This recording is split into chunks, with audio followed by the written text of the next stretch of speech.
Hey, Heather. Hey, Steven. You know what we should do? What should we do? You know what we should do? Ooh, say it. We should get into it! That's Heather. That's Steven. Let's get into being a 90s kid. Ooh. Which is a loaded question. It's a very loaded question. But before we get started, Yeah, Heather, yeah. how was your week? My week has been delightful. You know, I'm living life. I'm doing things. I love my cat, and that is not a euphemism. You sucia, dirty. Show me your mama. Show it to me. No, mama is doing well. She is living her best life. And so earlier, not literally earlier, listen, today, just in general, over the past few days, there's been a stray cat who's been walking up to the window that mama Q, what did you do? Q just slammed into a wall underneath my desk, and I don't know. He just came out looking so concerned. He just came out like, I didn't do anything. That wasn't me. He was like, he heard mama, he tripped. Anyway, so mama, she has been having this like stare off with a stray cat. So the cat comes to the window of my room. Is it baby's daddy? No, it's not Black Panther. It's not Black Panther. Black Panther is baby daddy? Yeah, we're pretty sure Black Panther is baby daddy. So this cat comes and stares at the window, and on the security camera, you can't see mama, but you can see the other cat. And the other cat's kind of like looking in the window, and then it goes down and runs away. And I saw it from mama's perspective the other day, and it's like mama's saying like, You wish you could. You This street life of rat. luxury. Right? I remember when I was a street rat, and now look at me living in Riff-raff. luxury. And I'm telling you, like sometimes Jason and I will say, man, did we make the right decision by bringing her in off the streets? What if she wanted to be a stray? What if she wanted to be an outdoor cat? She would have told you. Oh, we keep our door, and knock on wood. Oh my God, please knock on wood, because if mama ever left, I would literally just throw myself in traffic. But anyway, we'll have the door open for like grocery deliveries, or like she'll be on the patio and I open the screen door to go take out the trash, and like she stays put because she knows She's safe and protected. she gets, even though she thinks it's going to rain inside, there's no rain. There's no, she can stay cool and climate controlled all the time. And if she wants to get a little bit of sun, she just sits in the window right in the sunbeam and like recharges. And She still hates me. She doesn't hate people. She hates me. She has social anxiety. I can relate. Because when I was a kid, if my parents had company over, a lot of people would think, because I'm a performer and I appear to have an extroverted outside, but when my parents had people over, I would hide in my room the entire time. Heather, come sing a song for my friends. friends. Oh, it's the worst. Or I would, my brother and I would just like be like, let's play video games, and it would be so bad when if I had to go to the bathroom, it was fine because I could just like sneak out. But if I was like thirsty or hungry, I knew it was a sacrifice. It's like, okay, if I go in the kitchen and get something to drink, I'm probably gonna have to sing a song or say hi and be social, and I like did not want. And it's nothing against. Literally had my to sing parents for your dinner. Right, my parents had great friends. Like it wasn't even like ew, gross. My parents had great friends. I just didn't want to be social. I just wanted to like chill and do my own thing. And it's like, yeah. But anyway, that was my week with Mama the cat. How was your week? Speaking of Mama the cat, I would like to announce that I am a active doula right now. Oh, there is a peacock nesting in my backyard, which for some people are like, wow, that's crazy. Not in my neighborhood. How many eggs does she have? She has 6 eggs right now. I've named her Gladys. I've gone out and like give her veggies and water and stuff. Oh, At least this one is smart enough to like stay there. Do it in the corner. Oh yeah, away from everything. And underneath the tree. The last bitch who laid a nest in our yard, who I'm still angry with, did it in the very center of my backyard, and there are 0 trees in my backyard. That's like the duck that we had. And it was during summer. This thing was cooking. So what did I do? I go get my beach umbrella and I put it out and I give her a tub of water. And this bitch, did she move? She hatched 1 egg, and then these ants started coming after like egg fluid, and she just abandoned the rest of them. She didn't even try. So we're still angry at her. That is so disgusting. It was sad. I was like, there could have been several other little baby peahens that could have lived. That's so gross. Like a couple of minutes because they're cats, and you just never know in this neighborhood how it's gonna go. Well, we had a duck who originally she showed up around. It was like right after the pandemic. We moved into our house in 2020, so this was like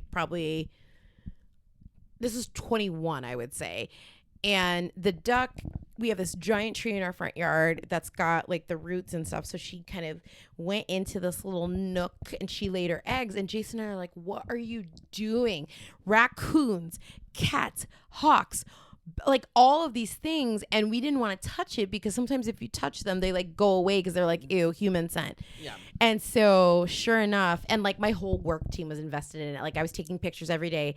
And then sure enough, I was leaving to go to work and I looked and all the eggs had been like ransacked and the duck was gone. And we were very sad. So that was 21. And then last year, I would say the beginning of 23, I look out one day and I was like, she's back. So she came back 2 years later and did the same thing again, and the eggs got eaten yet again. And it's like, why didn't you build her a safe house? Well, that's the thing. So Jason and I said, so we didn't want to like interfere. So we're like, all right, if she comes back this year, we're going to try to get not bread, because they say apparently it's bad to give. It expands in their bellies. So like we'll get something like lettuce or bird seed, something, and we'll guide her into the backyard to like lay eggs, or we'll figure something out where she's protected and not like out in the open where these dick raccoons come out and eat it. Like, raccoons. Yeah, I felt so bad. That duck was so, and she blended into the tree. She's just sitting But you know, there. sometimes eggs don't even like incubate. They, trust me, I know, because I had an egg lab in 5th grade that forever ruined eggs for me. Oh, that's right. Forever.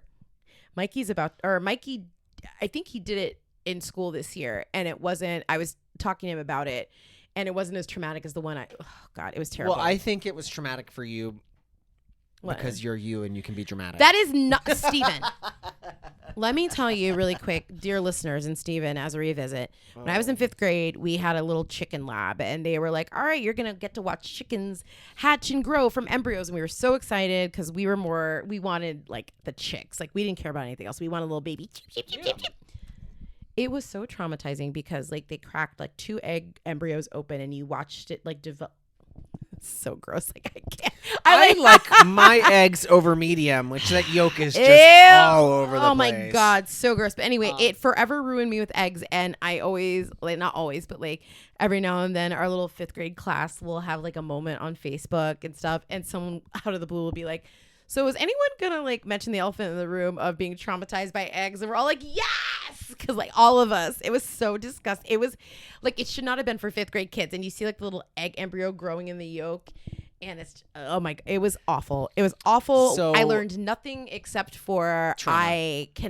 I can eat it took me a while to get to scrambled eggs, like a long time. And even now, if I'm like running somewhere in the morning and I get a breakfast sandwich, if I bite into it, it's that hard chalky yolk. I immediately am where are you going with a hard chalky yolk? I'm talking, you know how like you'll get a breakfast sandwich sometimes? No, I don't know. Steven, you'll get like an egg McMuffin and it's got the yolk in it and you bite into it. Not like, it's like the egg patty thing. You mean it's cooked? Yes, but the yolk is chalky. And it's like it's like a boiled egg. Like how the yolk... Oh, you mean the consistency of the yolk? Yeah. Oh, you just mean how like it breaks apart, not necessarily chalky. It's like it's more of a crumble. No, it's not runny. Yeah, and it's like a crumble, and it tastes weird. No, it tastes delicious. I can do omelets and I can do scrambled eggs, but I cannot do like this one will eat eggs with the runny yolk, and that is. I put that shit like, okay, I want that yolk all over my hash browns, all over my bacon, all over my biscuit. Let's sop it up. So disgusting. So speaking of chickens and childhood trauma.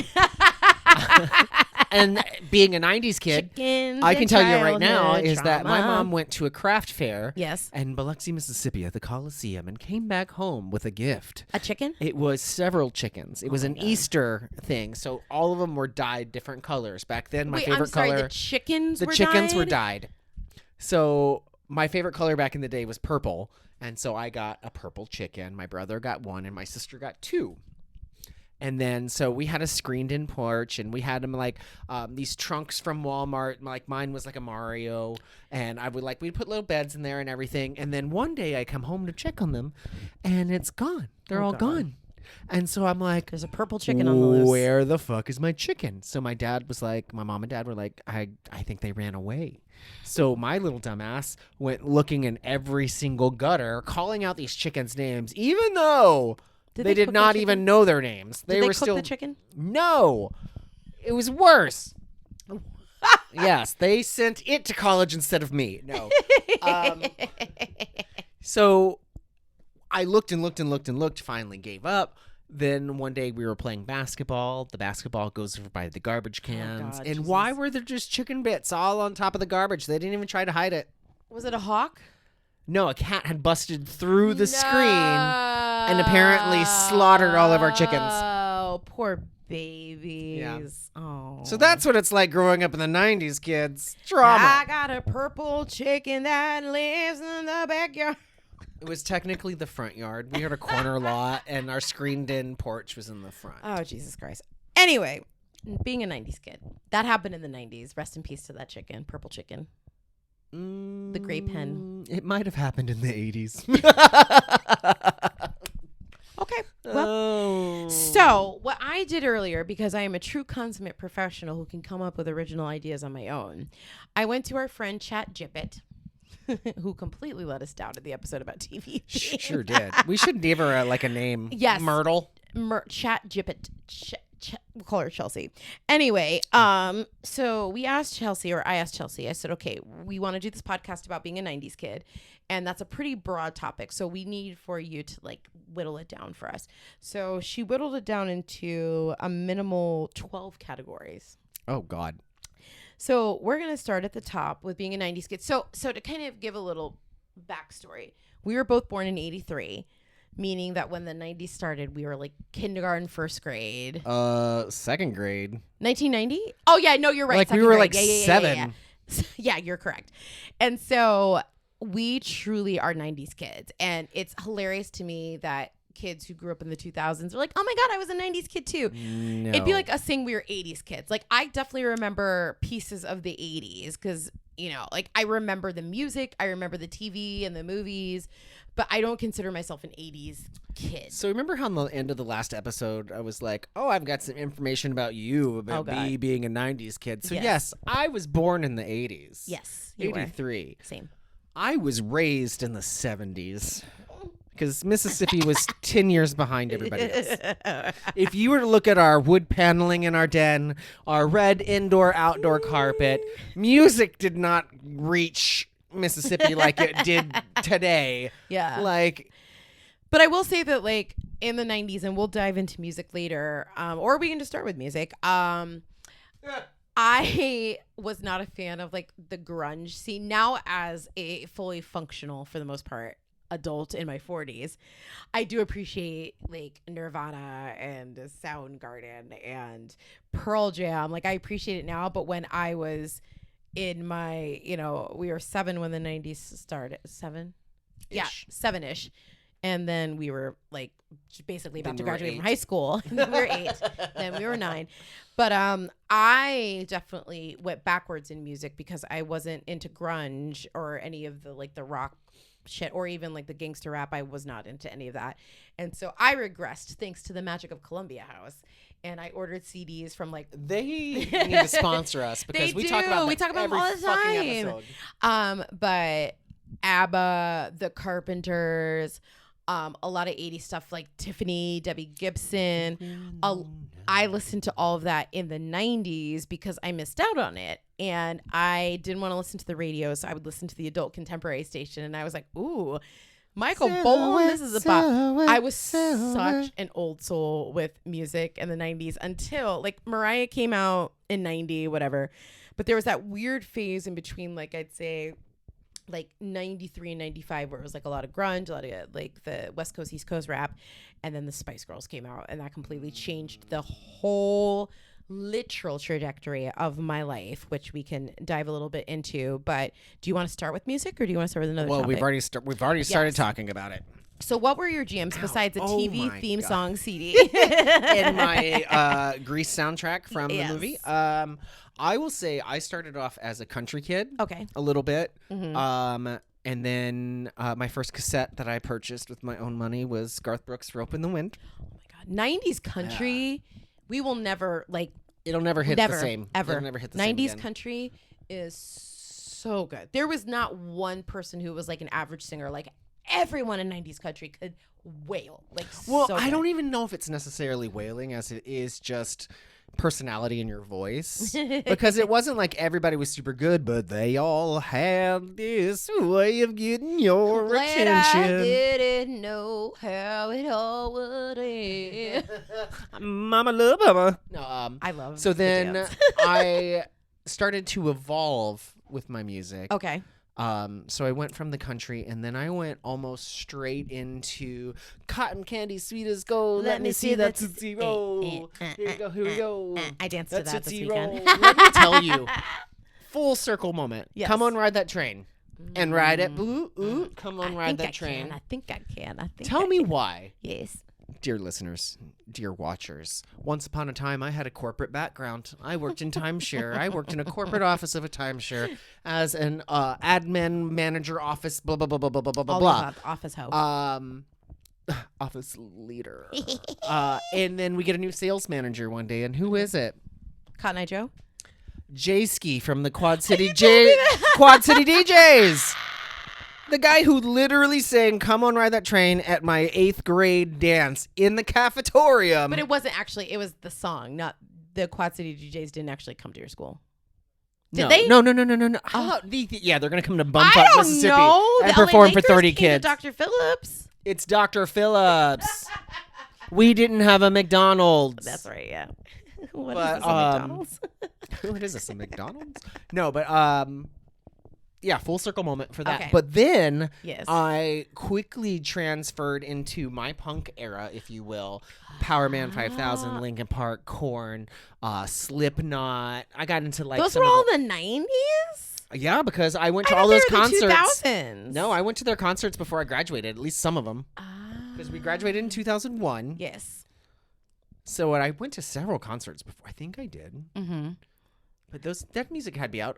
Who was the other one? That was My Kryptonite, Three Doors Down. Yes, 3 Doors Down. That was like late 90s. We had a loose connection with Three Doors Down because when I worked in high school at a restaurant, my chef was in a band who used to tour with Three Doors Down, and they were all together, and Three Doors Down made it, and they did not. He did not. Yeah, I have always been a pop girly, like through and through, and I love all genres of music, but like pop in the 90s was so good, with the exception of that kind of dry spell. And so like Dry spell? Well, like when grunge and like East Coast, West Coast gangster rap was popular, like you did not really hear pop on the radio. It was mostly that. And so like early 90s, like Mariah Carey's debut album came out in 1990, and I was obsessed. And so you had that, you had like Spellbound by Paula Abdul, Heart in Motion, Amy Grant.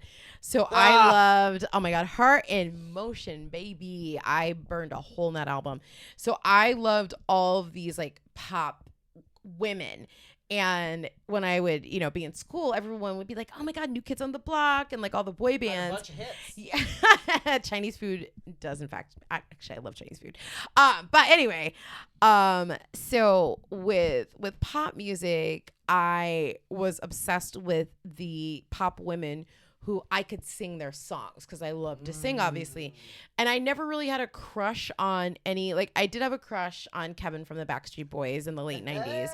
And that thoroughly explains my taste in men, because every person that I have like formally dated has dark hair and thick eyebrows, like Kevin from the Backstreet Boys. So he set the bar for me.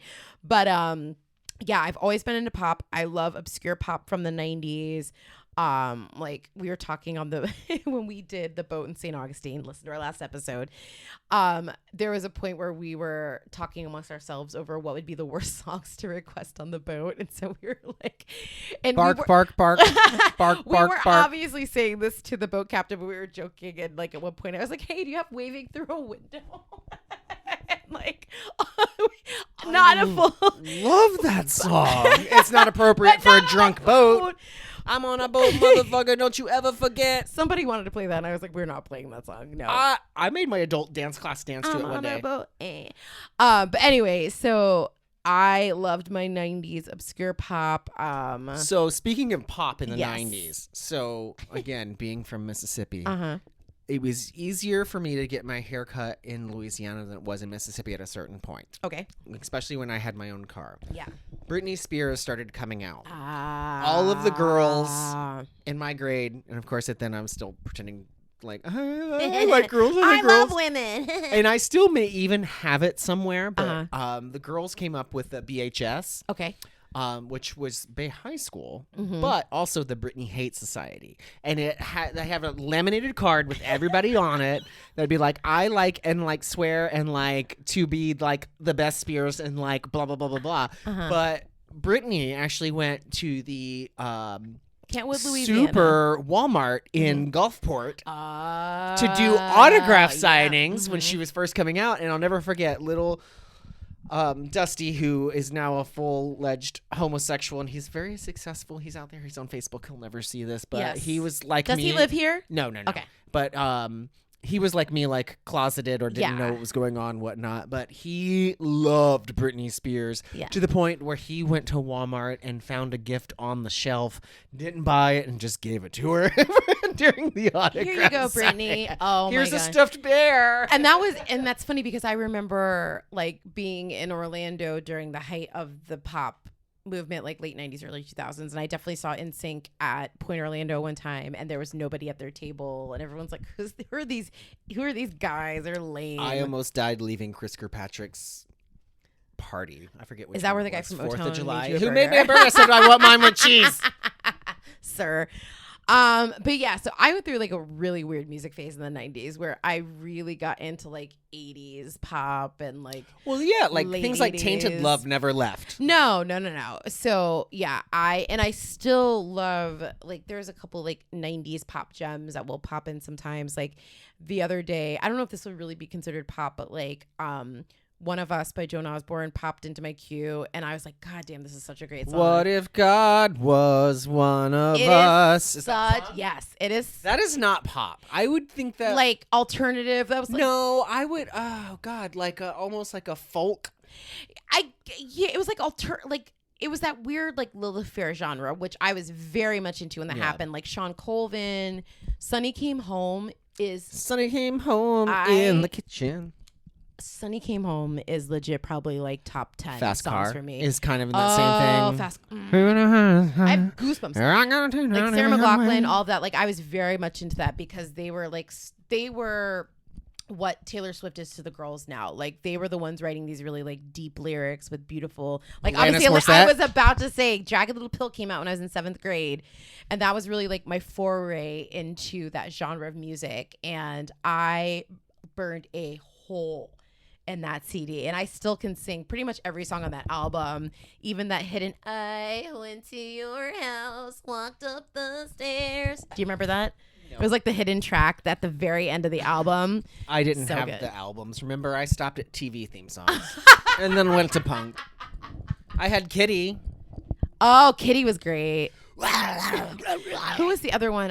Oh no, that was 2000s, the Donnas. Never mind. So yeah, music, and then like I was saying earlier, I will never forget where I was the first time I heard "Wanna Be" by the Spice Girls. I was on Sand Lake Road, coming back from the Florida Mall with my mom, and we were listening to XL 106.7, and I was like, oh, this is just gonna be like another like, you know, whatever song, and you hear, here's a brand new song by this group from England, the Spice Girls, and you just hear off the gate, yo, I'll tell you what, and I was like, what is this?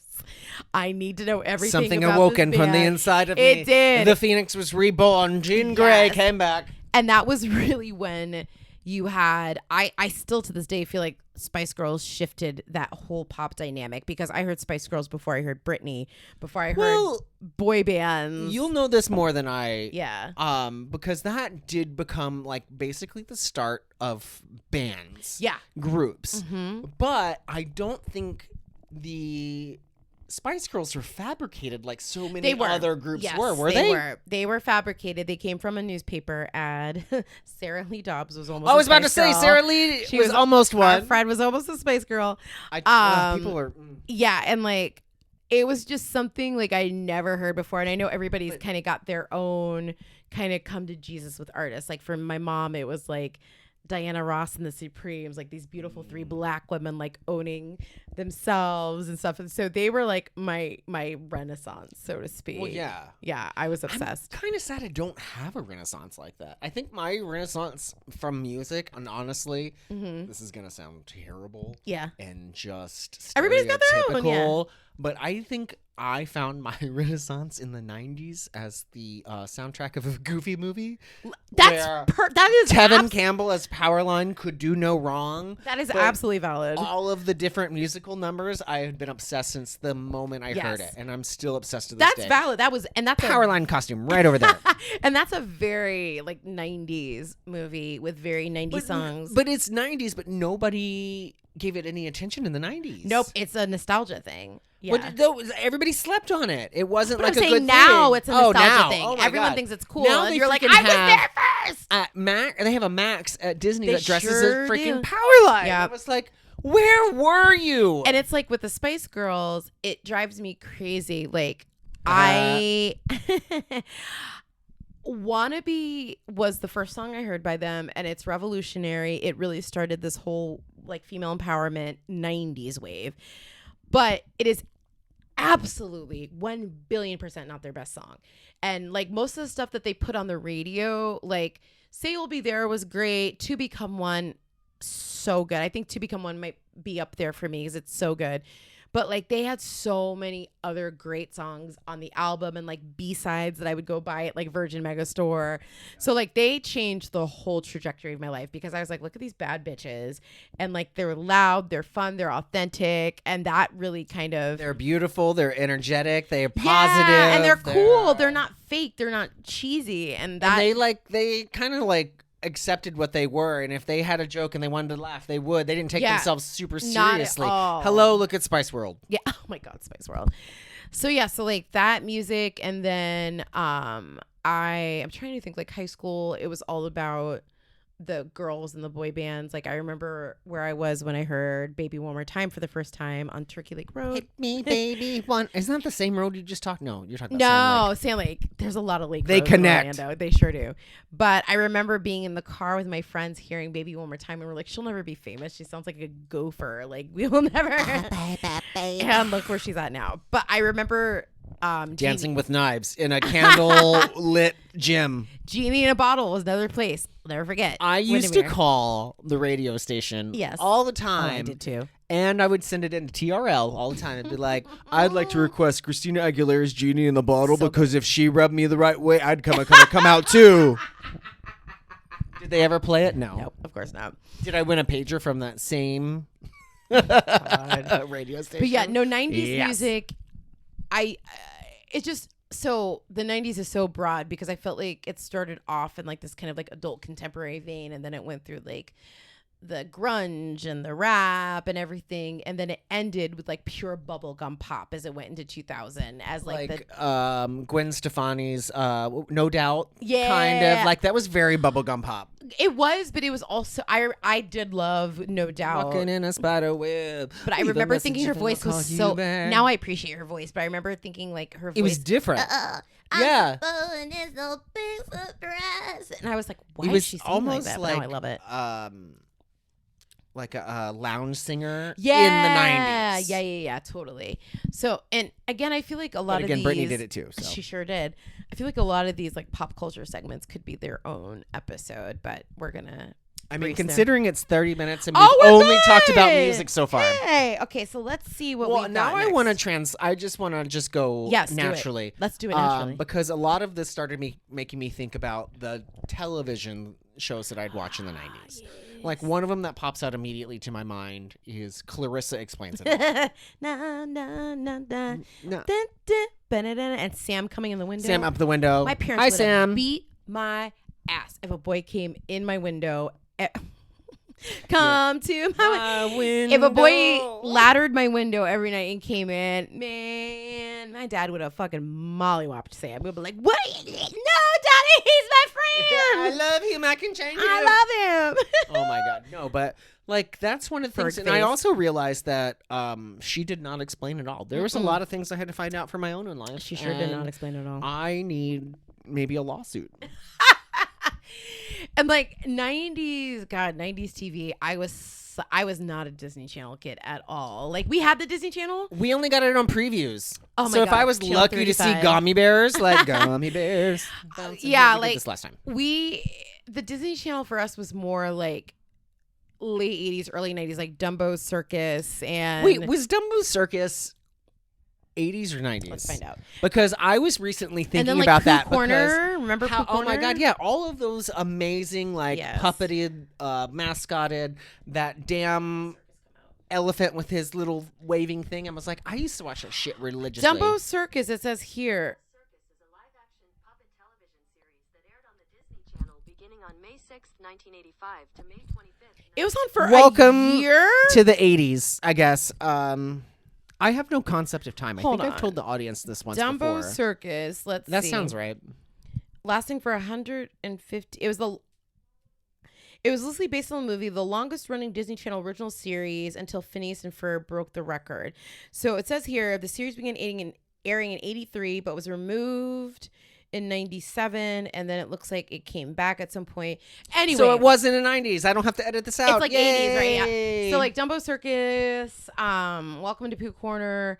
We watched it when we were like little, but we were 1,000,000,000%. My brother and I, we were full out Nickelodeon kids. We were Oh, you obsessed can't do that on television. Yes, everything that came on Nickelodeon, we were obsessed with, and we talked literally probably about 2 or 3 weeks ago. We were at dinner with my mom, and we were talking about Mikey watching certain things on TV, and I was like, Mom, it's fine. Glenn and I watched Beavis and Butthead. Ren and Stimpy. That's what I meant. Ren and Stimpy, not Beavis and Butthead. So we did watch Beavis and Butthead illegally, but I told my mom, I was like, as an adult, I've watched all of these back, and Ren and Stimpy is by far the worst. By far. Compared to The Simpsons, compared to Beavis and Butthead, Ren and Stimpy, like they were sawing the log and it looked like they were boning each other. Log, it's better than bad. It's good. Ren and Stimpy. It's log, it's better than bad. It's wood. Yeah, it's like what rolls downstairs, rolls over and appears. Rolls over your neighbor's dog. But because it was on Nickelodeon, it was like it's fine. Ren and Stimpy was. Who's that dumbass that was on that documentary recently for abusing children? Did he do this? No, it was way before him. But no, we were Nickelodeon kids. We also, what else did we watch? Rocko's Modern Life. Yeah, that Rocko's was a great Modern one. Life. Rugrats, the original. Hello. Yes, we watched a lot of that. It's funny because now as an adult, I prefer TV to movies, but as a kid, I loved rewatching the same movies over and over again. So I still do. True Beverly Hills. Oh, what a troop. The Saved by the Bell movies where they went to Hawaii and when Kelly and Zach got married. No, that was the 90s when Kelly and Zach got married. So like that TV movie, there were so many just A League of Their Own. So many movies that I would just keep going back to. I played in the 90s. Yes. This used to be my playground. On my saxophone. Yeah, TV, and then like in my household, Saturday mornings was always for wrestling and for Soul Train. No. Wrestling and Soul We're going to Train. pivot. Yes. X-Men, because now they have X-Men 97 that has now just been released within the past couple of weeks, months, whatever. Yeah. Oh, I didn't. So I admittedly did not watch X-Men like my brother did. I was obsessed. Because I didn't like the Fox cartoons. There was like Batman and X-Men. Yeah. Well, no, Fox is different from, well, I don't know if at the time, but Fox was Marvel Warner Brothers is Batman. Yeah. X-Men was Marvel. Oh, yeah. But like still, it was like the comic book shit.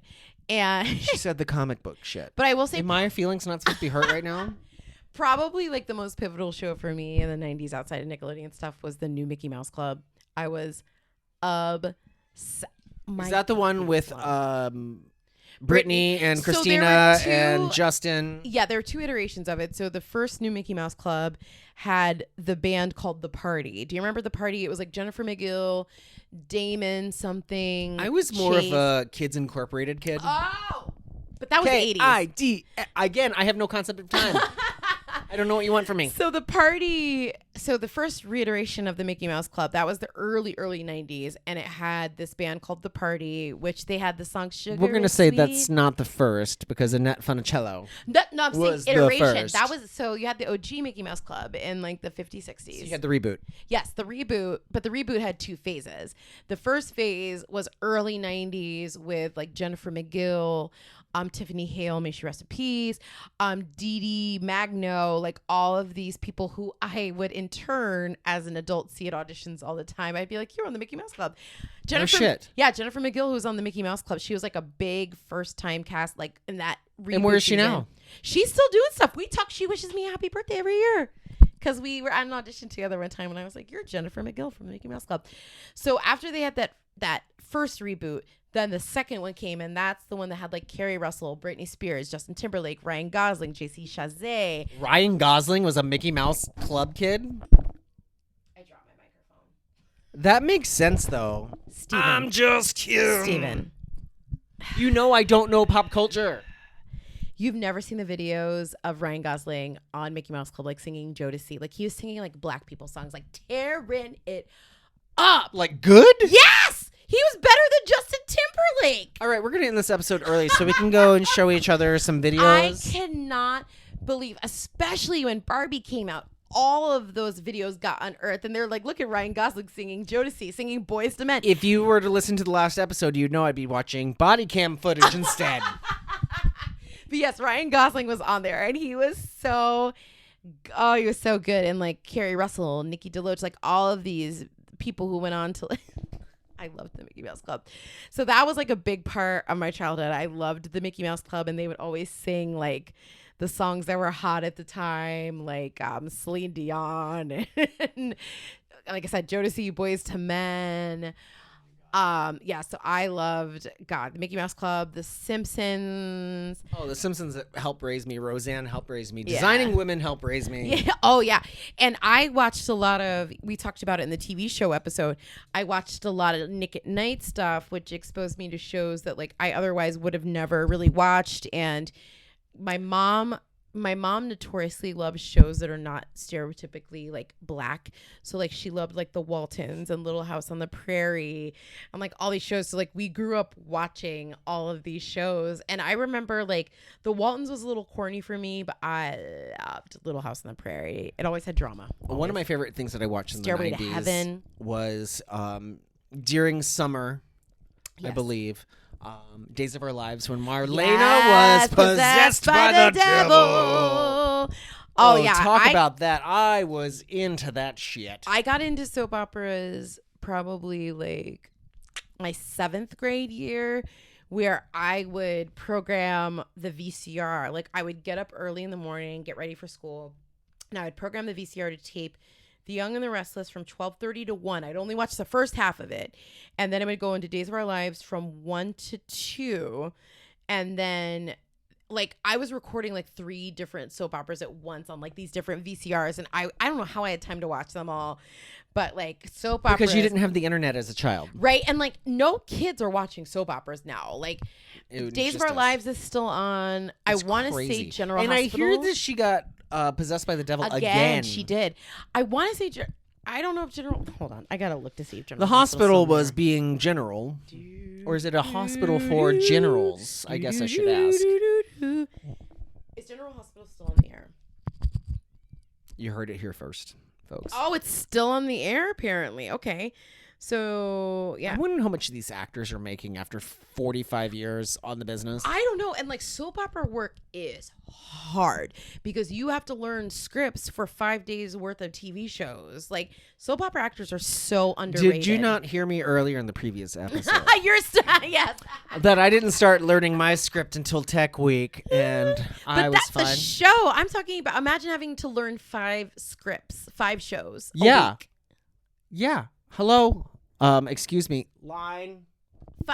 It was filmed, Mary. It wasn't live theater. You are right. They're probably every other word. They like, get out there. Heather, like, I couldn't believe you could ever do. Line.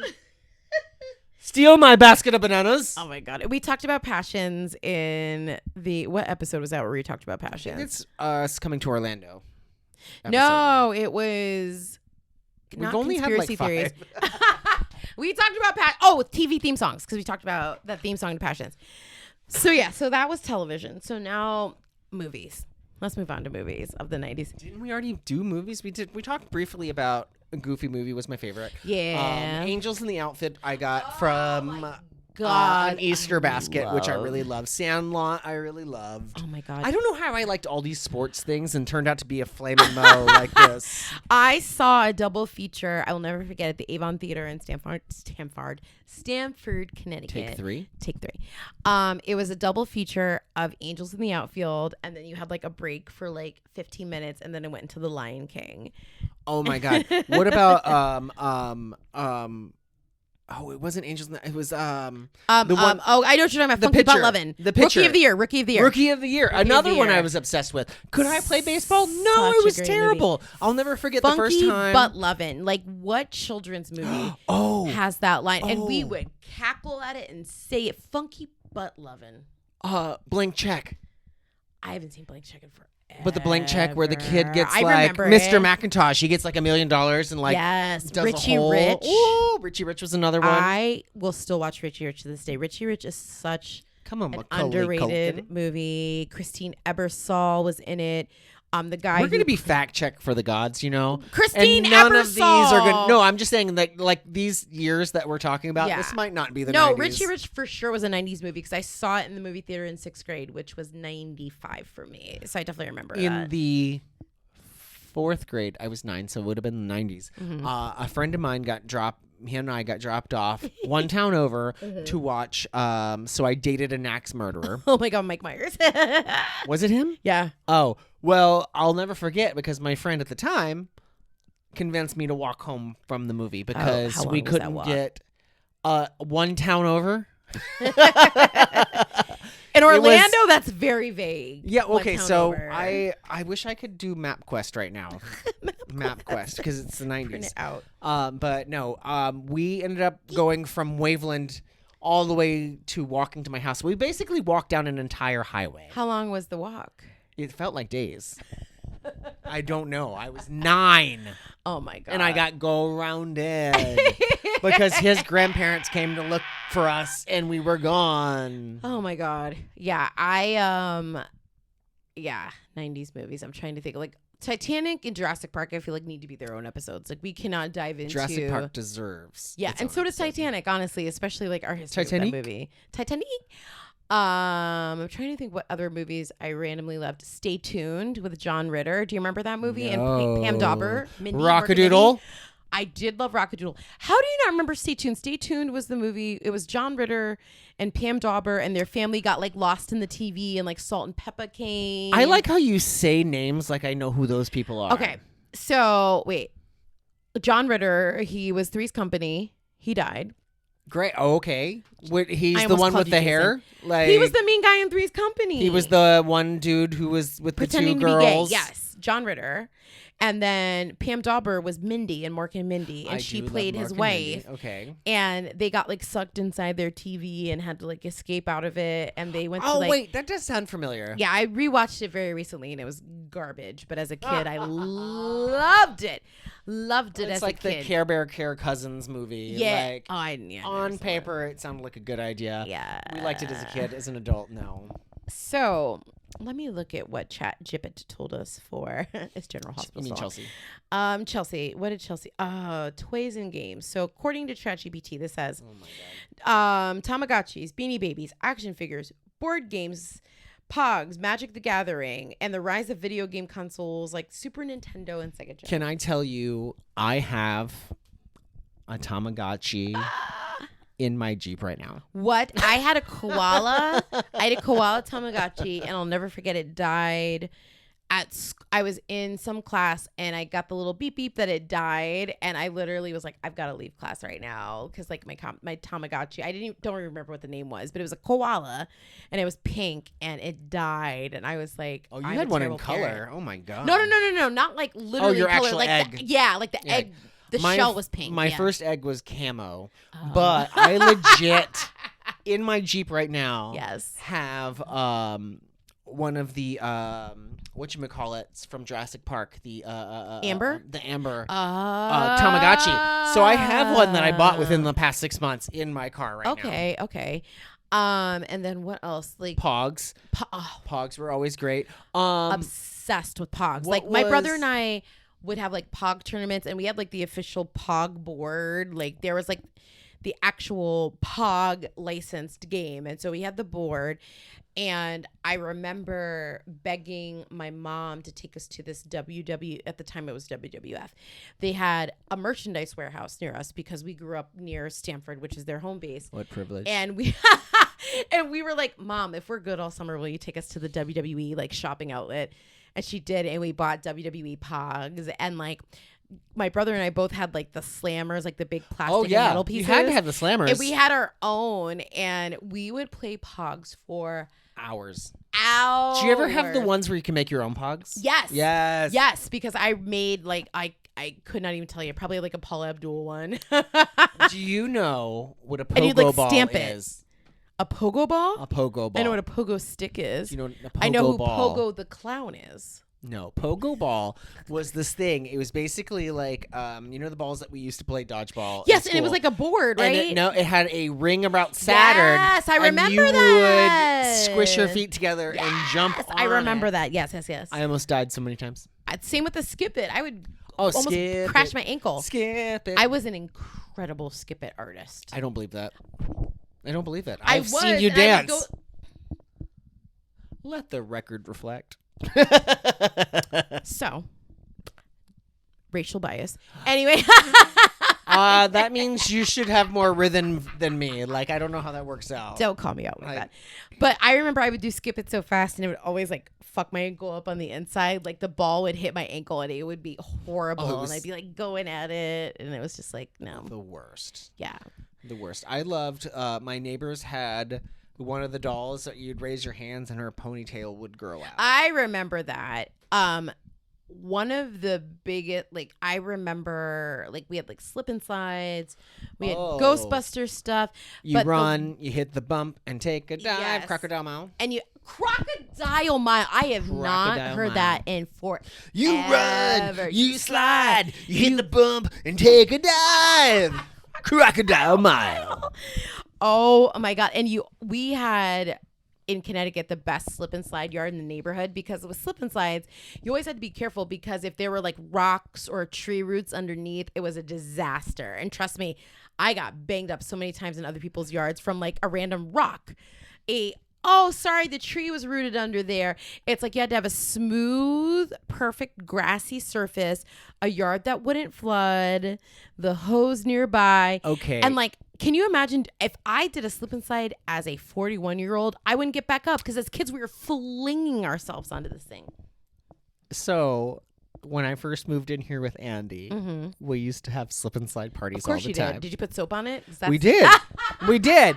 But can I tell you, we'd go so hard that my pelvic bones would be bleeding by the end of the day. But that was also with like flip cup and all of that stuff. Like, I didn't feel it until the next day. Oh, God. Yeah, slip and slides. But there was a board game that my brother and I were obsessed with. Grape Escape. We did love the Grape Escape. Don't Wake Daddy. Hungry Hippos. But our number one board game of the 90s, without a doubt, was this game by Milton Bradley called the Omega Virus. And it had a computer in the middle, like not a literal computer, but it was like this electronic thing in the middle. Like the Mall Madness computer. Yes. And that's the thing. Like, I had Mall Madness, I had Girl Talk, I had Dream Phone, like all of those. But Omega Virus was my shit, because essentially you had to find this virus throughout the board. You were dealing with the pandemic well before everybody else. That game was so stressful, and we actually bought it off of eBay like 10 years ago, and it like wasn't the same as when we were kids. But the Omega Virus was our shit. We would have like kids from all over the neighborhood come in, because you could play in like 4 teams. Is it stressful like Perfection? Because that's where you're like waiting for it to pop. Yeah. This was, you had to find the virus, and if you played the game enough, you knew how to find the virus after time. But like the Omega Virus, look it up. I'm pretty sure they still sell it on eBay. But it's terrible, so don't buy it. Because No. she said literally a second ago, it wasn't as good. They just did it. No, as an adult, it wasn't as fun. But also, there are a lot of things as kids that were more fun than as an adult now. I would like to point out Yes. in this room right now, speaking of 90s, I have a Snork and a Teddy Ruxpin right over there. I was laughing earlier and like cocked my head back and saw Teddy Ruxpin, and I almost got up and brought him into the picture. In fact, I think I might. No, I don't know. He's on the tall shelf. No, he's on the tall and shelf. he looks like he has like a mechanical arm from one of the podcast mics in and his also arms. with the snort. That's a snort. That's a Snork. That's All-Star Snork. That doesn't. Yeah, it looks like he's kind of got a yellow penis. But anyway. Well, that's his little thing that he. But I'm saying on Teddy Ruxpin, look at it. Oh, Teddy's penis. Yeah, Yes, Susie. he's wearing a condom. It's banana flavored. He's Teddy Ruxpin. Do not. I almost fell out of this chair. After dark. Okay, so we are at 50 minutes. We've gone through music. We've gone through toys and games. And did we talked about movies? Briefly, yeah. Yes. Do we want to do one more and then do a part 2? I think we should stop now and do a part 2. Oh, yeah. Okay, so part 2, here's what we'll talk about. Or you tell me what you think we should talk about. Fashion. I think we should. Jinkos. School life. Oh, God. Pop culture events. So like the pop culture events that were listed when I did my research. We kind of did some of that already. Yeah, it says O.J. Simpson trial, the launch of the Hubble telescope, and the Y2K scare. Oh, God, yes. No. We got to keep that one. Okay, so we'll do pop culture events. Sports. Yeah. The only thing it has for sports Go is Cowboys. the impacts of Michael Jordan, the Chicago Bulls, and major events like the 96 Olympic Games. And Tanya Harding? we could talk. Tanya Harding was a big part of the sports. And the gymnastics team. What was that little girl's name who broke her ankle? Terry Garr? No. I don't know. What was her... I know who you're talking about. What was her name? Carrie Strug. Carrie Strug. Oh, God, yeah. And it's like, I remember as like a kid watching that, I was like, she's so brave. Look at her. And now as an adult who works in a space where I want to make sure people are safe in their work environments, I'm like, Please that's don't. awful. Please don't. They should not have made her run that thing. Like, What landed 1 foot? yeah. And back then we're like, yay. And in reality, we were promoting overexerting yourself to reach your goals, which you should never do. If your ankle's broken, don't do the vault. Don't be Carrie Strug. So You don't need a medal, because where is she now? where is Carrie Strug now? Hey, Google. Let's find out. That's a good way to end part 1. Let's see. Where is Carrie Strug now? Let's see. According to She's in Tucson. She married Washington, D.C. attorney Robert Fisher in 2010, and today the couple lives in Tucson, 5 doors from her parents, and have 2 children. Okay, that's all we need to know. She That's has all kids. we And need. We don't she's need her married. address. She's doing fine. She lives 5 doors down from her parents. She's got a attorney husband. Yeah. I'm sure she has her own shit going on too. We'll dig into that before. Yeah, and that's got to be a lot of pressure to be her kid, because like you can't really do anything, because she'd be like, I landed on a vault with a broken ankle. You can go to school with dysentery. I want to see that and raise it to be Blue Ivy. Like, how are you going to be Beyonce's child? Yeah, but like Blue, The pressure. But Blue wanted to do like the dancing. Yeah, but I'm just saying, like, Oh, the pressure, my the God. pressure of being My like, God, oh, well, yeah. my mom is Beyonce. one of the best in Going the to world. school, yeah. And here I am in her footsteps. They bought a and- house, Jay-Z and Beyonce, $200 million. Like, Oh, what is do it you a do with starter a house? home? Is this a starter home? I always say, I posted about on Instagram the other day, if I ever won the lotto, I would not buy like a $40 million house. I would just No! buy like 15 houses. I'd buy like an apartment in New York City. I'd buy an apartment in West Hollywood, an apartment in the Grand Canyon. Like, I would just have random places and then just like let my Mine- friends stay there. Mine would be more like the winner circle from Hunger Games, where I had just several houses near each other so I could be around my friends. I haven't seen the Hunger Games in a while. I should probably watch it. You should. The Hanging. What's that song that they sing? Since we both know those words, I think that's an excellent time to exit from this episode. Are you Coming to the tree? coming to the tree? Something, and there are Anyways. more than 3. 90s part 2 is coming up. If you have suggestions for us, you know what we should probably do? Question and answer? Correct. Or not even question and answer. Kind of like what we did for TV themes. Instead of going off of what Chelsea tells us, let's pose the question to all of our friends on the Facebook and say, what are some of your best 90s memories? Or we should have them ask us questions about the 90s so we can answer it. Oh, I like that. Yeah, let's do that. Okay. So we can have different perspectives because we grew up very differently. We sure did. We sure did. But anyway, that was fun. It was a good the time. 90s. So look at that. I'm so proud of us for sticking to our time limits. We're so good. We're trying. No 2-hour I also have to go cook dinner. So And I have to tinkle and go home and go to bed because I have to be up in like 6 hours. So me too. Yay. All right, bye. So Follow us. Oh yeah, that was a premature she got excited. Evacuation. Evacuate this podcast. Follow us on Instagram, Heather and Steven Get Into. We're also on YouTube. Gmail, all that stuff. Send us. We're going to start a Patreon things. soon. We're not, but actually, I do kind of want to start a Patreon because I want to do the challenge where we do an episode while we paint each other. Have you seen that? No. Where people will like. Have you seen me draw? Yes, I have it right there, and I love it, and it's on We played T-shirt. Scrawl in St. Augustine, and it was horrendous. Oh my god, I have it here. Horrendous. Oh my god, here. So okay. Anyway, yay. fare thee well, people. Bye. Till next time. Bing, bing, bing, bing.